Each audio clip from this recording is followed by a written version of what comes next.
आप सुन रहे हैं कहानी इस कदर प्यार है, भाग 14। मरता क्या ना करता कार्तिक बस मुंह उठाए अंदर चल दिया।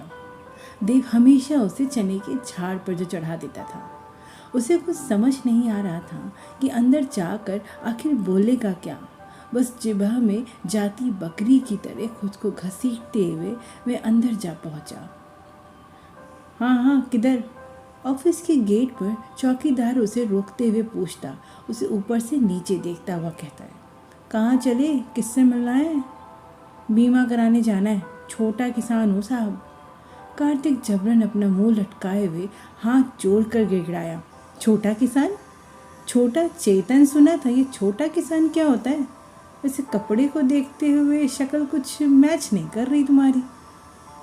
शक की नजरें कार्तिक पर गड़ाए हुए चौकीदार बोला। उसके टोकते देख कार्तिक खुद अपना हुलिया ऊपर से नीचे देखता हुआ मुंह बनाते हुए बोला, हाँ तो आधा किसान हूँ ना। आधा किसान? मैं मुंह खोले उसे देखता रहा।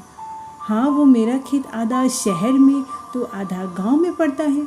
तो जब शहर वाला हिस्सा उगता है तो उसे गांव में बेच देता हूँ, और जब गांव वाले हिस्से में उगता है तो उसे शहर में बेच देता हूँ, और जब शहर वाली फसल बेचने जाता हूँ तो गांव वाला कपड़ा पहनता हूँ, और जब गांव वाली फसल तो बस बस बस बस समझ गया मेरे बाप, तू जा अंदर। परेशान चौकीदार हाथ कार्तिक की हाँ में जोड़ लेता है। अंदर जाने का रास्ता मिलते कार्तिक झट से अंदर चल देता है। अंदर आते हुए ऑफिस की ओर बढ़ता हुआ जगह जगह लगी नेम प्लेट पढ़ते हुए आगे आगे बढ़ता रहता है। आखिर उसे किसी टेबल पर सुशीला विष्ट लिखा दिखा तो खुश होता हुआ उधर देखता है, पर वहाँ टेबल पर उस समय कोई मौजूद नहीं था। वह उन्हें ढूंढते इधर उधर ताक ही रहा था कि उसके कानों से कोई आवाज़ टकराई, इधर से सब भीड़ हटाओ, मछली बाजार बना रखा है, हटो सब, और फालतू लोग सब बाहर जाओ। बड़बड़ाती हुई सुशीला देवी उधर ही चली आ रही थी। कार्तिक अब गौर से उन्हें देखते खड़ा रहता है। तेज स्वरूप प्रौढ़ होते हुए गजब की फुर्ती से उधर ही चली आ रही थी। तुम्हें अलग से कहना पड़ेगा। कार्तिक को अपने टेबल तक जाने वाले रास्ते पे खड़ा देख उसे भी अपनी सख्त नज़र से घूरती हुई बोली। तो कार्तिक एकदम से सकपकाते हुए बोल उठा, मुझे बीमा कराना है। किसी तरह से हकलाते हुए अपनी बात कहता है। किसका? अपनी बकरी का। उसे जो समझ आया वह बोल पड़ा, बकरी? वह यूं मुंह बनाकर उसे देखने लगी मानो दूसरी भाषा में उसने बात बोली हो। हाँ बकरी, क्यों बकरी का नहीं कराते बीमा? देखिए मेरी बकरी मुझे ना अपनी जान से भी प्यारी है, इसलिए उसका बीमा कराना है। कार्तिक भरपूर नाटक से बोलता है। नन्ही सी प्यारी सी बकरी है मेरी, उसके लिए मैं अपनी सारी ज़मीन जायदाद सब गिरवी रख दूंगा, पर उससे कुछ नहीं होने दूंगा। ये क्या बकवास है? उसके नाटक से उगती हुई सुशीला देवी उससे पीछा छुड़ाकर भगाना चाहती थी, लेकिन तभी बड़े बाबू अपने केबिन से निकलते दिखे, जिसे वे जल्दी से अपने चेहरे पर नरमी के भाव लाती ही बोलती हैं, अच्छा अच्छा समझ गई, तुम थोड़ी देर बाहर इंतज़ार करो, मैं कागज़ देखती हूँ। और मेरी बकरी को तो कुछ नहीं होगा ना? हाँ हाँ, कुछ नहीं होगा, हम तो यहाँ बैठे ही हैं बीमा कराने। तुम्हारे पास गधा होता तो उसका भी मैं बीमा कर देती। कार्तिक पर झुंझलाती दांत पीसती हुई बोली, हाँ है ना गधा, क्या आप उसका ही बीमा कर देंगी? उसकी बात पर सुशीला देवी एक पल को मुंह खोले देखती रही। गुस्सा तो बहुत आ रहा था, पर किसी तरह से गुस्सा जब्त करती नरमी से बोलती है, एक नहीं 2 गधों का कर दूंगी, साथ में तुम्हारा भी फ्री में कर दूंगी, पर अभी के लिए तुम उधर जाकर बैठोगे, मुझे कागज़ भी तो देखने हैं। आखिर तुम्हारे प्यारे गधे बकरी के बीमे के लिए तो बैठी हूँ मैं यहाँ। कार्तिक उनका चिढ़ना देख मन ही मन मुस्कुराता खुशी से उछलता हुआ अब इधर से उधर चल दिया था। अब ऑफिस में धीरे धीरे भीड़ बढ़ने लगी थी। कार्तिक उसे दूर बैठा भी उन्हीं पे नज़र गड़ाए था। वह देख रहा था कि वह जल्दी जल्दी कुछ फाइलों को इधर से उधर रखती जा रही थी। कार्तिक देखता है कि दरवाजे के पास के कोने के स्टूल पर बैठा चपरासी अब ऊँग रहा था, तो कार्तिक झटपट उसके पास पहुंच गया। चपरासी भी बोर हो रहा था, इससे उसकी बातचीत करने का रास्ता सहज हो गया। इधर उधर की बातें करता कार्तिक बातों बातों में सुशीला देवी के बारे में पता करने लगा।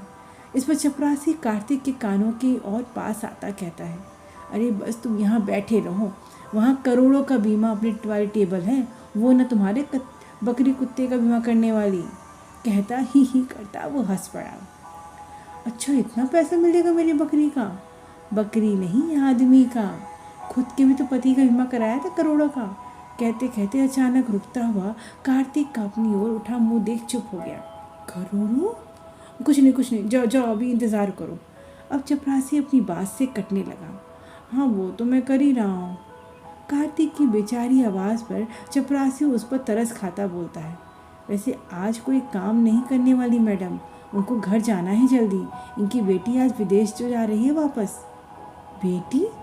ये सुनते कार्तिक के कान खड़े हो गए। हाँ, बेटी है, उसके अपने पति संग कनाडा जा रही है, तो आधे दिन की छुट्टी लगाई है, इसलिए बेकार है बैठना, तुम कल ही आना। ये सुनते कार्तिक के होश फाख्ता हो गए। उसी पल उसे देव का ख्याल आ गया कि कहीं उनकी बेटी नीमा की बात तो नहीं कर रहा वह चपरासी। क्या नीमा की शादी कर दी? तो अब देव की क्या हालत होगी? उस पर कार्तिक के दिमाग में ढेर परेशानी उतर आई। देव जो बाहर उसका इंतज़ार कर रहा है, अब उसे क्या कह पाएगा वह? फिर किसी तरह से खुद को संयत करता वह चपरासी की ओर दयनीय मुद्रा बनाता बोल उठा, तो मेरा काम नहीं होगा क्या आज? अच्छा, अगर बकरी का दूध उनके घर पहुंचा दूं तो क्या वे जल्दी से मेरा काम कर देंगी? भैया इनका घर का पता बता देते तो बड़ी कृपा होगी। कार्तिक इतनी दयनीयता से बोला तो चपरासी भी उस पर उदार होता हुआ बोला, देखो पता बता दो, पर ये किसी से ना कहना कि मैंने बताया है। हाँ, कसम से। जल्दी से गले की गुठली पकड़ते हुए कार्तिक बोला। जैसे ही चपरासी ने पता बताया, कार्तिक सर पर पैर रखे बाहर की ओर भागा। बाहर आते हुए देखता है कि देव सच में बड़ी बेचैनी से उसका इंतज़ार कर रहा है। एक पल को उसकी बेचैनी देख कार्तिक का मन कांप उठा। प्रथम घर में आते ही देखता है कि नीमा बेबी को संभाल रही थी। देखकर लग रहा था कि वे बेबी को नहलाकर उसे कपड़े पहना रही थी। साथ साथ कुछ याद आने पर वहीं रखे बैग में कोई सामान रख लेती। मुख्य कमरे में कई बैग पैक की स्थिति में रखे थे। प्रथम कमरे को एक सरसरी दृष्टि से देखता हुआ अंदर के कमरे की ओर बढ़ जाता है। अंदर के कमरे में दीपा चादर ओढ़े सो रही थी। वहीं जमीन पर रखा एक बैग खुली अवस्था में रखा था। प्रथम ये देख दीपा के पास आता उसे हिलाकर जगाता है। अचानक सामने प्रथम को देख दीपा आंखें मलती हुई उठ जाती है। अरे आ गए? तुम सो रही हो, जाना नहीं है क्या? क्या बात कर रहे हो, क्यों नहीं जाना? प्रथम के सवाल पर अपना सवाल जड़ती हुई वह चौंकी। तुम्हारे पास रखा बैग अभी भी पैक नहीं है, और मैं जो देख रहा हूँ कि नीमा बेबी को संभालती हुई बैग भी पैक करती जा रही है, क्या इसलिए तुम उसे अपने साथ ले जा रही हो? प्रथम की बात सुन दीपा फर्श पर का खुला बैग देख अपनी जीभ दांतों तले दबाती फंसी सी हंसी हंसती ही बोली, अरे नहीं, सब बैग पैक करके ही लेटी थी, बस यही रह गया, जानू थक गई थी ना। अपने हाव भाव में ढेर मादकता भरती दीपा अब प्रथम के पास सरकती हुई उसके कंधे से लगती ही बोली, बेबी के बाद से थोड़ी वीक हो गई हो ना, इससे जल्दी थक जाती हूँ। कहती कहती वे अपनी गर्दन से कानों के बीच उसकी अपनी उंगलियां फेरती रही। प्रथम भी अब मुस्करा उठे। और जानू, तुम्हें ऐसा क्यों लगता है कि नीमा को मैं काम करवाने ले जा रही हूँ? वो मेरी छोटी बहन जैसी है, ईजा ही उसे हमारे साथ भेज रही है ताकि उसका अच्छे से अम्मा ख्याल रख सके। दीपा उंगलियां फेरती फेरती अपने होंठ उसके कानों के पास ले आती है। पता है ना, उसके पिता ने तो उसे मरता हुआ छोड़ दिया था। वो तो ईजा ही थी जिन्होंने उसको घर से बाहर निकाला और उसका इलाज करवाया। पर अब इस रुद्रपुर जैसे छोटे कस्बे में तो ज़्यादा कुछ है कहाँ।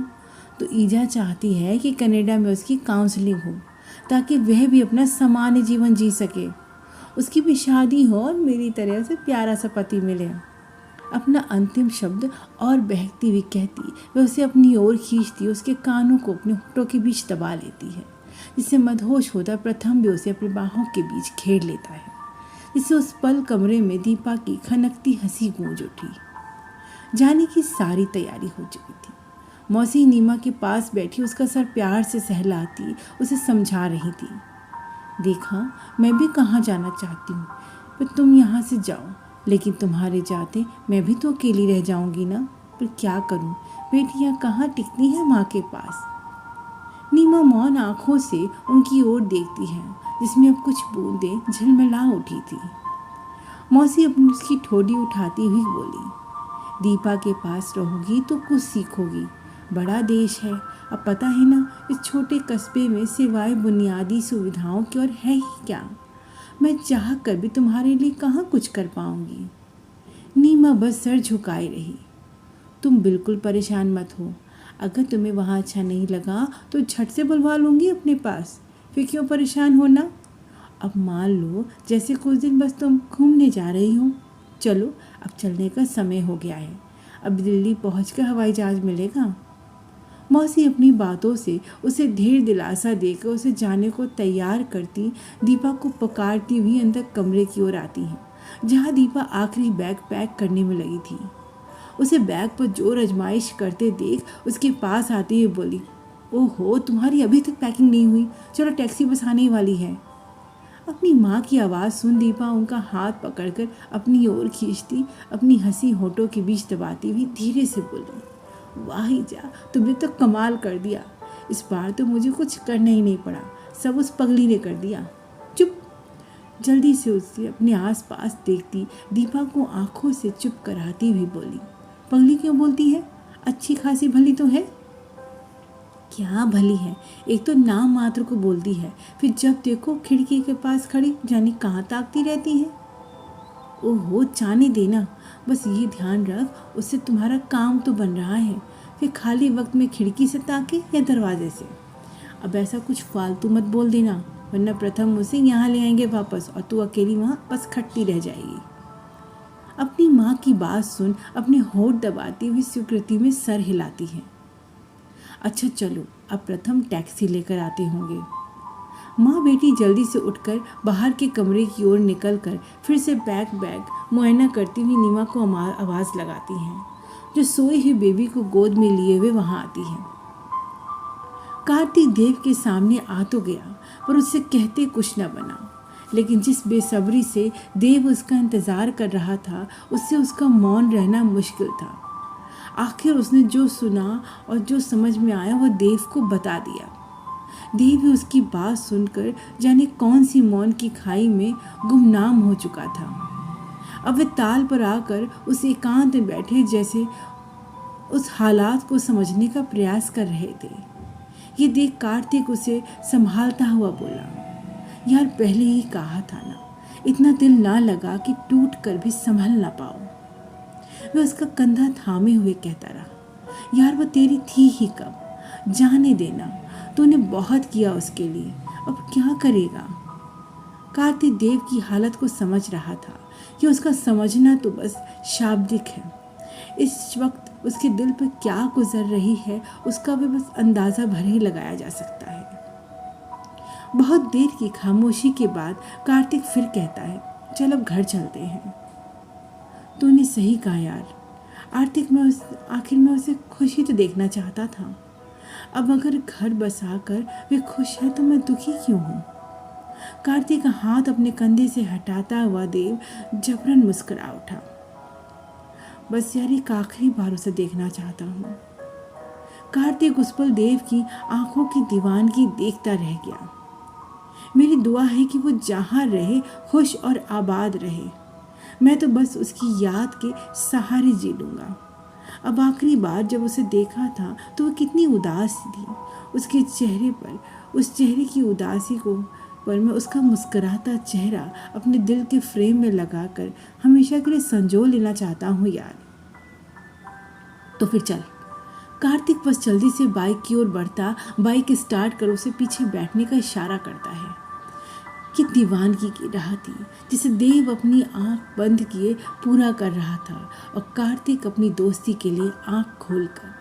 उसे रास्ता पता था, इसलिए वे बिना रुके कुछ ही पल में सुशीला देवी के फ्लैट तक पहुंच गया।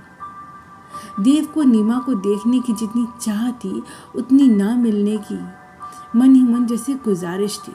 आखिर वे अपनी नीमा को किसी और के साथ कैसे देख पाएगा। पर दिल भी जाने कैसा दीवाना था, एक ही वक्त में दो विपरीत चाह एक साथ रखे था।